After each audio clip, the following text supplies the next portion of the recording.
한 주간 동안도 우리의 가정에서 크고 작은 많은 일들이 있었고, 우리 나라에서도, 또 여러분의 삶 가운데에서도, 일터와 직장 가운데에서도, 그러나 우리 하나님께서 저와 여러분을 지키신 줄 믿습니다. 오늘 주시는 말씀을 붙들고 또 한 주간을 승리하는 저와 여러분 되기를 축원합니다. 우리 예수님께서는 부활하셔서 40일 동안 이 땅에 계시면서 제자들을 만나주시고, 또 좌절과 시리에 빠져있는 많은 성도들에게 위로를 주셨습니다. 우리 예수님 감람산에서 승천하실 때 수많은 사람들이 보았고, 그리고 열흘 후에 마가의 다락방에 오순절날 성령님이 임하셨습니다. 우리는 그것을 알고 있습니다. 2000년 전에 마가의 다락방에 그 120명의 사람들이 열심히 모여서 기도할 때에 성령님께서 그 마가의 다락방에 임했다는 것입니다. 불같은 성령, 바람 같은 성령이 임하셨습니다. 그래서 지금 이 시대는 성령의 시대인 것입니다. 2000년 전에 이 땅에 오신 성령님께서 지금도 동일하게 역사하신 줄을 믿습니다. 그 성령님께서 우리 동성교회를 붙들고 계실 줄을 믿습니다. 그런데 여러분, 그 마가의 다락방에 120명이 모여서 기도를 하는데 각자에게 언어를 주셨습니다. 다른 언어를 주셨다라고 그러고 방언을 이야기했대요. 그러면 우리는 생각합니다. 방언, 그렇지, 나도 방언 받았지. 그래서 방언으로 막 기도합니다. 요즘에 방언, 로또 방언이라고 로또를 사놓고 로또 막 그런 방언도 있대요. 그런데 마가의 다락방에 임했던 방언은 그 방언이 아닙니다. 미안하지만 어떤 방언이었을까요? 정말 궁금하죠? 그런데 그 마가의 다락방에 임했던 방언은 외국어 방언입니다, 여러분. 외국어입니다. 정확하게 말해서 의미를 모르는 막 이야기를 하는 방언이 아니라 하나하나 그 120명의 사람들이 정확한 외국어를 구사했다는 거예요. 배워보지도 않은 외국어를요. 어째서 그런지 아십니까? 그때는 유월절을 지키기 위해서 수많은 디아스포라 유대인들이 예루살렘으로 다 모인 겁니다. 로마에서도, 아프리카에서도, 아랍에서도. 성경 말씀을 보면 메데, 바사, 엘람, 메소포타미아, 유대, 갑바도기아, 본도, 아시아, 부르기아, 밤빌리아, 이집트, 구레네, 리비아, 로마, 아라비아, 그레데, 이런 각지에서 사람들이 유월절을 지키기 위해서 다 온 겁니다. 언어가 얼마나 다르겠습니까? 언어가 다 다르잖아요. 그런데 놀라운 일이 벌어진 겁니다. 마가의 다락방에 성령님이 임하시니까 그 120명의 사람들이 그 수많은 데에서 왔던 사람들의 언어를 그대로 가지고 예수님이 이 땅에 오셔서 우리를 위해서 십자가에 죽어주신 거, 부활하신 거, 승천하신 거, 예수님이 오셔서 무엇을 말씀해 주셨는지를 그들의 언어로 다 들리게 해주신 거예요. 그러니까 그들이 그 오순절 다락방 사건을 통해서 외국어로 다 자기네들이 이해를 해가지고 그것을 가지고 자기의 지역으로, 나라로 가서 복음을 선포하게 되어지는 놀라운 역사가 오순절 마가의 다락방에서 있었던 것입니다. 여러분, 창세기 11장을 아시지 않습니까? 창세기 11장은 어떤 사건이 있습니까? 사람들이 흩어짐을 면하고 자기의 이름을 내기 위해서 하늘에 성을 쌓았습니다. 하나님처럼 되고자 성을 쌓았습니다. 하나님께서는 그들의 교만을 보시고 그들의 죄를 보시고 언어를 다 흩어져 버리셨습니다. 창세기 11장은 죄악 때문에 하나님을 반대하고 교만이 하늘까지 치솟던 사람들을 위해서 하나님의 언어를 흩어져 버리신 사건이라면, 사도행전 2장의 마가의 성령 강림 사건은 언어를 하나로 만드셔서 예수 그리스도께서 누구신지를 선포하게 했던 놀라운 은혜가 있었던 것입니다. 그래서 예전에는 이런 얘기도 있었습니다. 외국으로 나가려고 유학을 준비하거나 이런 사람들에게는 하나님 방언을 주시려면 외국어 방언을 주시옵소서, 영어 방언을 주시고 일본어 방언을 주시고, 그렇게 기도했던 사람들도 있었습니다. 마가의 다락방에 임했던 것은 외국어였다라고 하는 것을 여러분들 기억하시면서, 그 사람들이 막 외국어로 말을 하니까 수많은 사람들이 저 크리스찬들, 마가의 다락방에 있었던 사람들 술 취했다고 손가락질을 하기 시작한 겁니다. 그때의 마가의 다락방에서 성령을 받았던 베드로가 그 성령을 받고 처음 설교를 하는 것이 오늘 우리가 읽은 성경의 본문의 말씀입니다. 베드로가 이렇게 설교를 하는 것입니다. 여러분들, 지금 아침 9시인데 아침 9시부터 술 먹는 사람이 어디 있습니까? 우리는 술을 마신 것이 아닙니다. 성령님께서 지금 우리에게 강한 역사하셔서 성령님이 주시는 언어로 지금 우리를 기도하고 있는 것입니다. 지금 이들이 하는 기도와 말이, 예수님은 우리를 위해서 이 땅에 오신 구원자이시고 우리를 위해서 십자가에 죽으시고 부활승천하셨다고 하는 것을 우리는 각 나라 말로 이야기하고 있는 것입니다. 술 취한 것이 아닙니다. 그리고 여러분들, 다윗이 시편 18편에서 예수님의 십자가에 죽으시고 부활하신 것을 미리 예표했던 것처럼 그 다윗의 시편 18편이 이루어진 것입니다 라고 베드로 사도가 지금 열심히 설교를 하고 있는 것입니다. 그러면서 유대인들에게 당신들이 먼저 회개해야 됩니다 라고 말을 하고 있는 것입니다. 유대인들 당신들이 먼저 회개해야 됩니다. 선민이라고 생각하고 있고 나는 구원받은 백성이라고 생각하고 있는 유대인들, 당신들이 죄인입니다 라고 베드로는 지금 설교하고 있는 것입니다. 사랑하는 성도 여러분, 우리는 구원을 받은 하나님의 자녀입니다. 그런데 그 구원받은 하나님의 자녀들이 늘 먼저 생각해야 되는 것이 있습니다. 나는 의인이었는가 죄인이었는가 라고 하는 것입니다. 성경 말씀은 우리에게 말하고 있습니다. 그 누구도 자기를 스스로 구원할 수 있는 자가 없다라고 성경은 우리에게 말씀하여 주고 있습니다. 여러분, 창세기 3장의 사건을 우리는 잘 알고 있을 것입니다. 하나님께서 이 세상을 창조하시고 아담과 하와에게 에덴 동산을 허락하여 주시고 이 모든 동산과 선악, 나무, 과일들은 다 먹을 수 있지만 선악을 알게 하는 저 동산 중앙에 있는 선악과만큼은 먹지 말라라고 우리 하나님이 말씀하셨습니다. 그런데 어떻게 됐습니까? 아담과 하와가 그 선악과를 따먹게 되었습니다. 아담과 하와가 그 선악과를 따먹음으로 인해서 죄가 들어왔고 죽음이 들어왔다라고 성경은 분명히 말씀하고 있습니다. 그래서 창세기 3장 19절 말씀을 보면 너는 흙이니 흙으로 돌아갈 것이니라라고 우리 하나님이 말씀하여 주셨습니다. 우리는 에덴 동산을 잃어버린 것입니다. 그때부터 우리는 에덴 동산을 잃어버렸습니다. 그래서 이것을 실낙원이다 이렇게 말을 합니다. 에덴 동산을 잃어버렸다.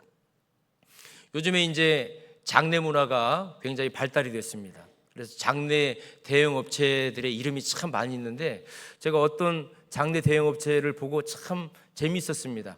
쉴낙원. 그 장례 대형 업체의 이름이 쉴낙원입니다. 실낙원이 아니라 쉴낙원. 그런데 여러분, 우리가 그렇게 해서 천국을 가는 것이 아니지 않습니까? 바울 사도는 로마서 5장에서 창세기 3장의 사건을 정확하게 말해주고 있습니다. 우리 로마서 5장 12절 말씀을 같이 한번 읽겠습니다. 시작. 그러므로 한 사람으로 말미암아 죄가 세상에 들어오고 죄로 말미암아 사망이 들어왔나니 이와 같이 모든 사람이 죄를 지었으므로 사망이 모든 사람에게 이르렀느니라. 아멘.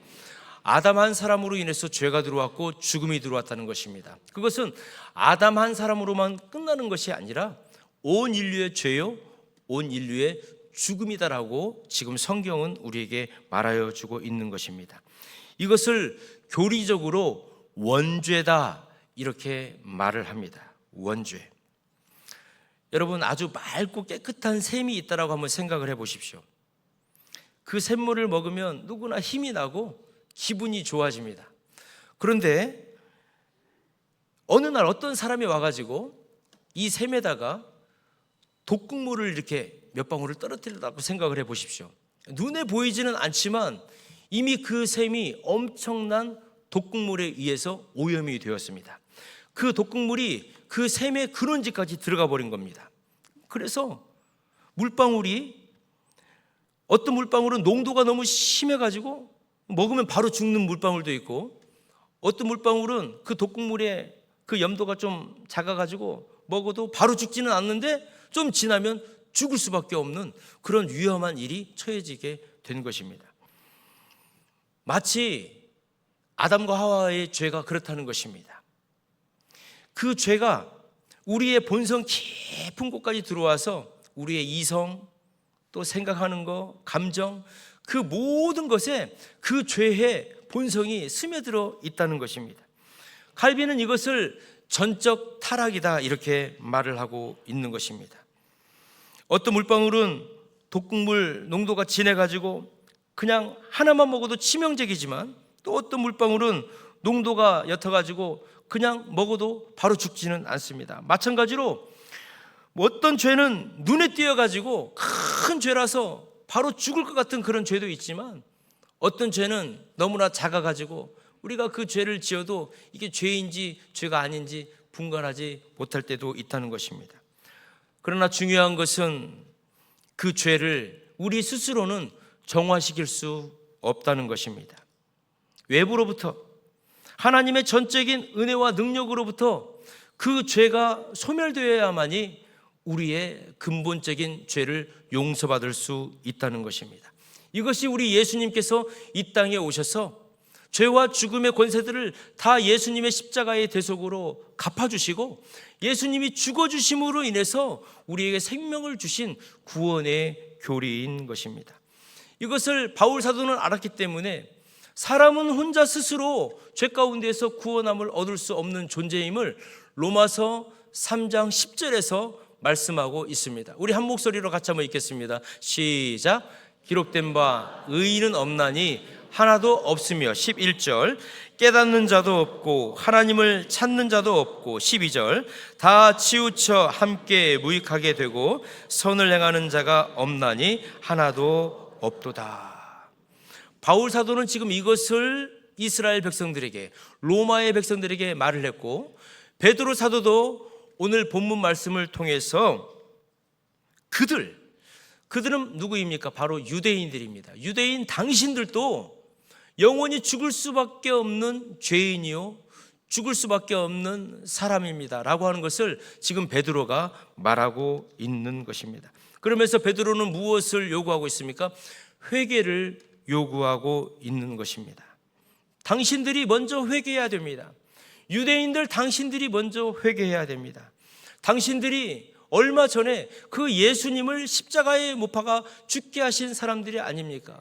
이 땅에 구원자로 오신 그 예수님을 죽였던 여러분들, 당신들이 먼저 회개해야 됩니다라고 베드로는 말을 하고 있는 것입니다.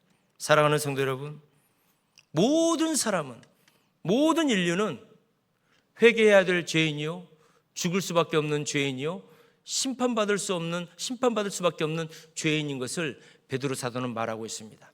여러분 생각해 보십시오. 여러분 스스로 구원받을 수 있는 존재입니까?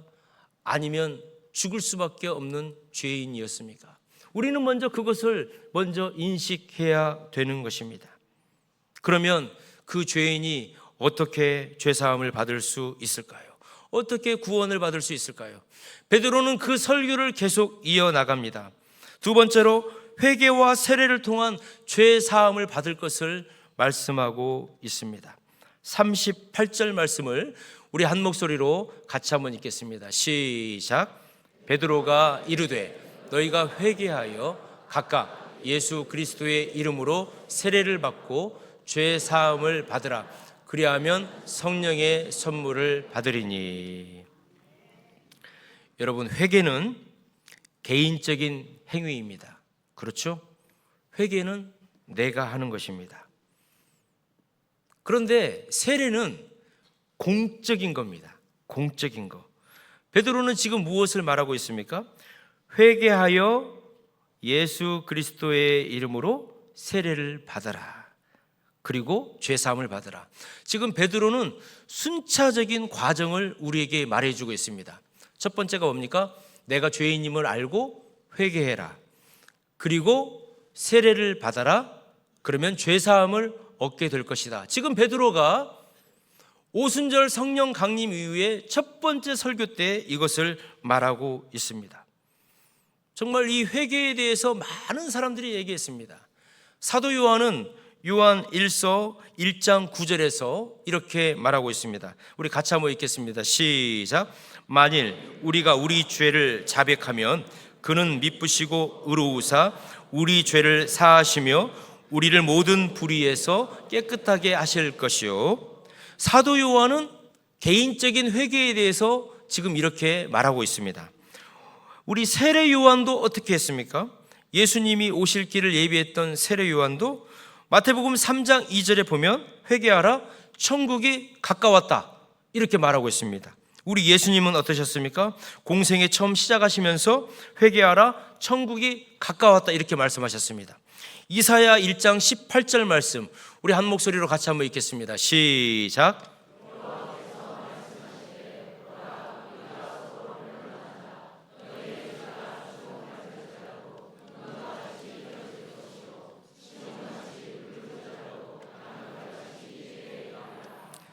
여러분, 회개가 무엇인데 이렇게 성경에서 계속 회개를 먼저 우리에게 말씀할까요? 여러분, 우리가 하나님께 회개하는 것도 필요하지만 사람에게 회개하는 것도 필요합니다. 제가 고등학교를 다닐 때 저희 아버님께서 저를 너무나도 힘들게 하셨습니다. 그건 뭐냐면 공부해라, 공부해라, 공부해라.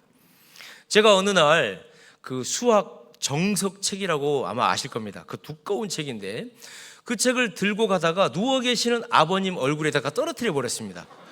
졸려가지고 그 책을 가지고 가다가 졸려가지고 그랬더니 아버님이 막 저를 막 야단을 치시면서 너 그렇게 살면 안 된다.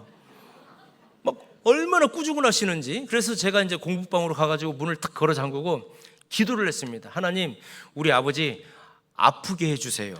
병원에 누워 계시게 해주시고 저한테 공부해라는 소리 안 하게 해주세요. 예수님 이름으로 기도합니다. 아멘.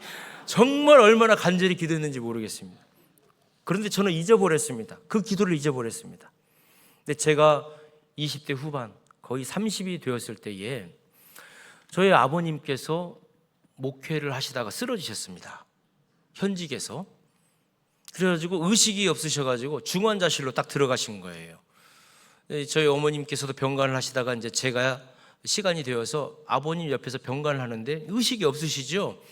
그래서 아버님을 이렇게 물끄러미 보고 있는데 왜 우리 아버님이 이렇게 약하셨지? 강하신 분인데. 그런데 10여 년 전에 제가 제 방에서 기도했던 게 갑자기 생각이 나는 거예요. 우리 아버지 아파버렸으면 좋겠다. 병원에 입원해버렸으면 좋겠다. 그 생각이 나는 순간 제가 얼마나 가슴이 안타까웠는지 기도실로 갔습니다. 기도실에 가서 얼마나 많이 회개하고 그러는지를 모르겠어요. 한 10여 명의 사람들이 기도실에 있었는데 제가 몇 시간을 기도했는지는 모르겠는데 눈 떠보니까 아무도 없더라고요. 아마 사람들이 다 가버린 거겠죠. 시끄러우니까. 그래가지고 제가 하나님께 저희 아버님께 그런 기도했던 것을 회개하고 저희 아버님께로 갔습니다. 아버님께로 갔어요. 제 30평생에 아버님에게 사랑한단 말을 해본 적이 한 번도 없었는데 제가 아버님의 손을 탁 잡고 아버님 사랑합니다. 왜죠? 제가 회개했잖아요. 우리 아버님이 이렇게 누워 계시는 것이 나의 기도 때문이라고 하는 것을 제가 알았기 때문에 하나님께 간절하게 회개했더니 우리 아버님을 바라보고 용서할 수가 있겠더라고요. 제가 우리 아버님을 감히 용서할 수 있겠더라고요. 그리고 제가 아버님께 사랑합니다라고 하는 이야기를 했을 때 의식이 없는데 저희 아버님이 눈물을 한 방울을 흘리셨어요. 그때 제가 알았어요. 아버님과의 관계가 내가 회복이 되니까 그때 저는 인격적으로 우리 예수님을 만나게 되었습니다. 아버님께 내가 용서를 구하고 회개하니까 하나님 아버지를 내가 진정으로 아버지라고 부를 수 있는 은혜를 허락하여 주셨습니다. 오늘 여러분들에게 부탁을 드립니다. 혹시 여러분들의 자녀, 혹시 여러분들의 아버님, 어머님과 그런 불편한 관계가 있다면 먼저 용서를 구하고 회개를 구해 보십시오. 그러면 하나님께서 그 마음을 회복하여 주시고 진정으로 인격적으로 하나님까지 만나는 은혜를 허락하여 주실 줄을 믿습니다. 자녀들에게 울어보십시오. 아버님에게 울어보십시오. 지금 베드로가 무엇을 고백하고 있습니까? 무엇을 외치고 있습니까? 회개해야 됩니다. 먼저 유대인들 당신이 먼저 회개해야 됩니다. 여러분들 의로운 사람, 나는 구원받은 사람, 선택받은 사람이라고 언제까지 그렇게 교만하겠습니까? 여러분들이 예수님을 50일 전에 십자가에 못 박혀 죽인 사람들 아닙니까? 저와 여러분이 먼저 우리 교회의 성도들, 구역 식구들, 장로님, 권사님, 집사님들에게 먼저 회개할 때에, 용서를 구할 때 하나님 아버지께서는 주의 보혈로 여러분들의 인생을 하나님의 자녀로 바꾸어 주시는 놀라운 은혜가 있을 줄 믿습니다. 그래서 베드로 사도는 그 회개를 선포한 거예요. 먼저 회개하십시오, 하나님 앞에. 그리고 나서 세례를 받으십시오. 여러분, 이 중에는 세례를 받으신 우리 성도님들이 분명히 있을 줄 믿습니다. 내가 언제 세례를 받았는지 혹시 잊어버리는 성도들도 있을 수 있을 거예요. 그러나 여러분, 베드로는 지금 무엇을 말하고 있습니까? 회개를 했다면 주님의 이름으로 세례를 받아야 됩니다. 여러분, 저와 여러분은 세례받은 사람들 아닙니까? 그 세례가 무엇입니까? 세례에는 세 가지의 영적인 놀라운 신비로움이 숨겨져 있는 것입니다. 첫 번째는 예수 그리스도를 나의 주님으로 고백하는 것이 세례받은 사람의 결단이라는 것입니다. 구약시대 때에는 내가 죄를 지어서 죽을 수밖에 없는 존재이기 때문에 짐승을 끌고 가서 그 짐승에게 내가 지은 죄를 전가를 시키는 기도를 했습니다. 그러면 제사장과 함께 그 제물을 잡았어요. 그래서 그 제물의 생명을 끊어버리고 그 제물의 피값으로 내가 산 거였습니다. 구약시대 때에는 그것이 제사였습니다. 그것이 예배였습니다. 그러나 예수님께서 이 땅에 오셔서 우리 예수님이 십자가에 제물되어 주셔서 나 대신에 죽어주시고 그 예수님의 보혈을 흘려주셨기 때문에 우리는 똑같은 구약의 제사를 드릴 필요가 없이 영단번의 제물이 되어주신 그 예수의 보혈 때문에 우리가 제사를 드리지 않는다라고 하는 것을 우리가 고백하는 것입니다. 히브리서 10장 12절 말씀을 우리 한 목소리로 같이 한번 읽겠습니다. 시작. 그리스도는 죄를 위하여 한 영원한 제사를 드리시고 하나님 우편에 앉으사. 그래서 예수님께서 나 대신 죽어주셨다라고 하는 것을 우리가 고백하면서 예수님이 나의 구원자이십니다, 나의 주님이십니다 라고 하는 것을 끊임없이 고백하는 사람이, 세례를 받은 사람이 하는 것이라는 것입니다. 두 번째는 무엇입니까? 예수님과 연합된 존재라고 하는 것을 내가 매 순간 잊지 않는 것입니다.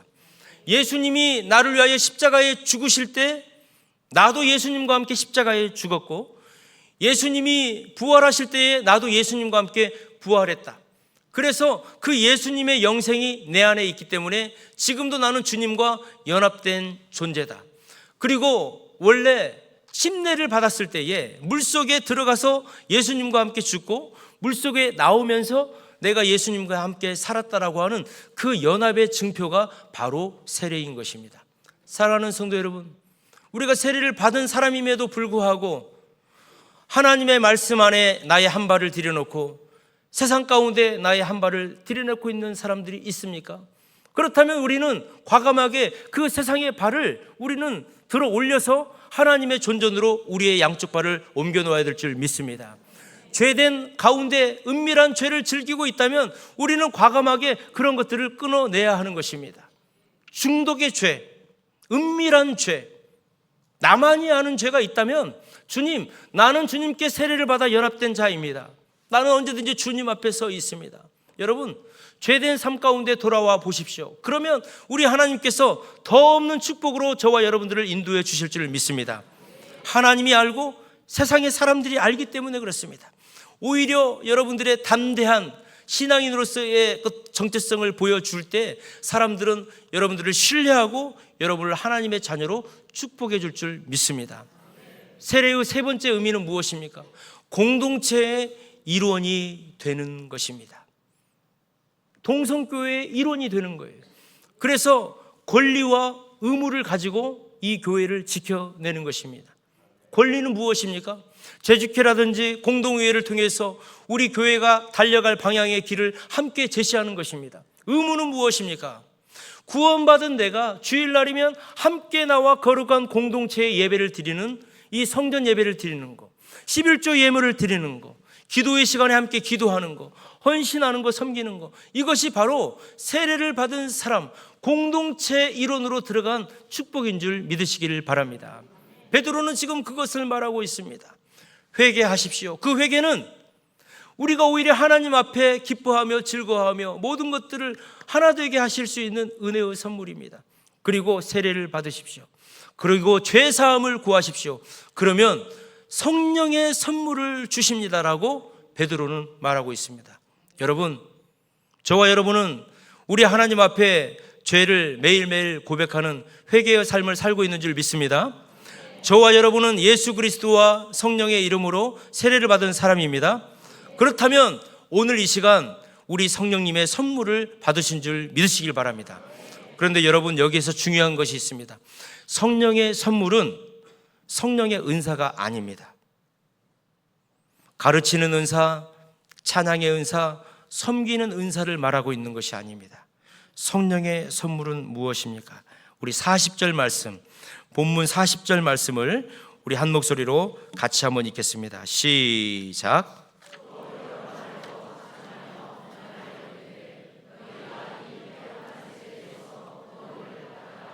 아멘. 성령의 선물은 구원인 줄 믿습니다. 우리 각자에게 주시는 구원이라는 것입니다. 그리고 공동체에게는 교회를 주신다는 것입니다. 사랑하는 성도 여러분, 말씀을 정리하겠습니다. 베드로는 오순절 성령을 체험하고 나서 처음 설교를 했습니다. 그 처음 설교의 대상은 유대인들이었습니다. 먼저 믿는 사람들. 그러나 진정으로 회개하지 않는 세상의 크리스찬들. 오늘 저와 여러분은 2000년 전에 생생한 마가의 다락방에서 성령을 받고 베드로가 설교했던 그 설교가 들려지기를 주님의 이름으로 축원합니다. 먼저 회개하라는 것입니다. 사람과 사람 사이에 회개할 것을 회개하십시오. 그러면 우리 주님께서 하나님과의 우리의 관계도 회개하여 주셔서 영적인 선물을 허락하여 주실 줄을 믿습니다. 사랑하는 자녀, 부모님과 이번 한 주 회개해 보십시오. 용서를 구해 보십시오. 하나님의 놀라운 은혜가 저와 여러분을 덧입혀 주실 줄을 믿습니다. 그리고 우리는 세례받은 존재임을 늘 기억하시기를 바랍니다. 우리는 우리 주님이 나의 구주이심을 고백하는 존재이며 오늘 또 우리는 예수님과 연합된 존재로 이 세상 가운데 있는 것이고 우리 공동체를 이루어가는 하나님 백성인 줄 믿으시기를 바랍니다. 그러는 사람들에게 무엇을 주신다고요? 성령의 선물입니다. 그것은 구원의 은혜인 것입니다. 저와 여러분, 우리에게 구원을 주신 주님만을 높여드리는 은혜가 있기를 주님의 이름으로 축원합니다. 그리고 우리 동성교회를 구원받은 우리가 섬길 수 있도록 허락하여 주신 것입니다. 고린도전서 12장 13절 말씀을 한 목소리로 같이 한번 고백하겠습니다. 우리가 유대인이나 헬라인이나 종이나 자유인이나 다 한 성령으로 세례를 받아 한 몸이 되었고 또한 성령을 마시게 하셨느니라. 아멘. 모든 그리스도인들이 반드시 교회 생활을 하고 공동체 예배를 드려야 되는 이유가 여기 있는 것입니다. 사랑하는 성도 여러분, 우리는 예수 그리스도의 영원한 생명이 우리에게 있으므로 구원받은 존재임을 믿습니다. 그 은혜를 우리 동성교회를 통하여 아름다운 공동체를 이루게 하신 주님을 찬양합니다. 이제 우리가 해야 될 일이 있는 것입니다. 우리는 각자가 구원받은 존재로서 우리 동성교회를 통하여 우리가 감당해야 될 일은 무엇입니까? 머리 대신 예수 그리스도만을 높여드리는 것입니다. 그리고 그 복음을 전파하는 것입니다. 아버지와 아들과 성령의 이름으로 세례를 주는 것이고 그리고 가르쳐 지키게 하는 것이며 한국교회를 치유하고 복음 통일을 준비하는 것, 이것이 구원받은 저와 여러분과 우리 동성교회를 통하여 이루시고자 하신 하나님의 복된 일이신 줄 믿습니다. 그것을 이루어 나가며 그것을 위해서 함께 기도하는 성령 받은 저와 여러분 되시기를 주님의 이름으로 축원합니다. 기도하겠습니다. 살아계신 하나님 아버지, 은혜와 사랑 감사합니다. 우리의 회개를 통하여 사람과는 용서하게 되게 하여 주시옵시고 하나님과는 참 생명을 회복하는 죄사함의 시작이 되게 하여 주시옵소서. 우리에게 성령을 통한 구원의 은총을 주심을 감사드리며 늘 찬송하는 성도들이 되게 하여 주시옵소서. 이런 성도들이 모인 동성교회를 축복하여 주시고 민족을 치유하며 복음 통일을 준비하는 복된 교회가 되게 하여 주옵소서. 예수님 이름으로 기도드립니다. 아멘.